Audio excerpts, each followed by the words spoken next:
Oh hi! On today's episode of Game Life, I'd like to talk about Square Enix.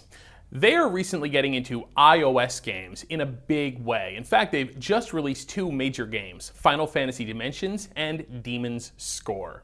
What both of these games have in common is, while they're both of very high quality, one is a role-playing game, one is a music game. What they also have in common is they both make extensive use of in-app purchases for extra content, or in the case of these games, most of the game's content.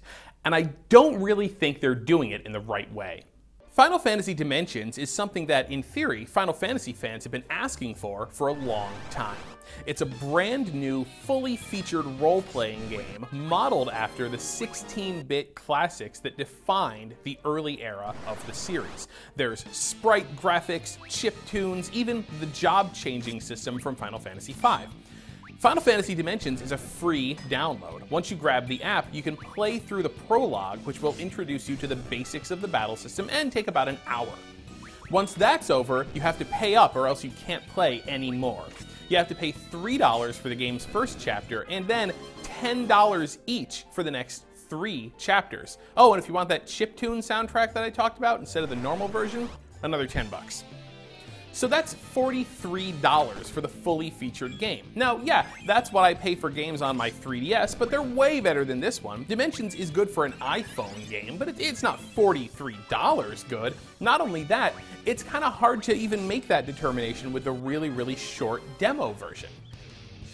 Demon's Score also has some issues. I was really excited for this for good reason. It's a music game by Enixs, the maker of some of my favorite music games like Gitaru Man and Elite Beat Agents. You play a girl fighting these crazy demons and you tap on the screen to the rhythm of the music. It works great, the gameplay is awesome, the characters are ridiculously stupid and therefore very funny, and I mean, what doesn't make a lot of sense though is the in-app purchasing system. First, you pay $7 for the game. Now that's already kind of expensive for an iPhone game, but it's reasonable considering this is a high-quality 3D Unreal Engine product.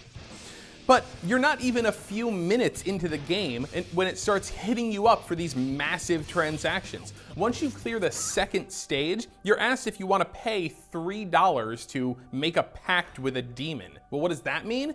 Well, only by making pacts with these demons can you play different pieces of music. So unless you pay $3 for each of the game's 8 levels, you have to play the same 2 songs over and over and over.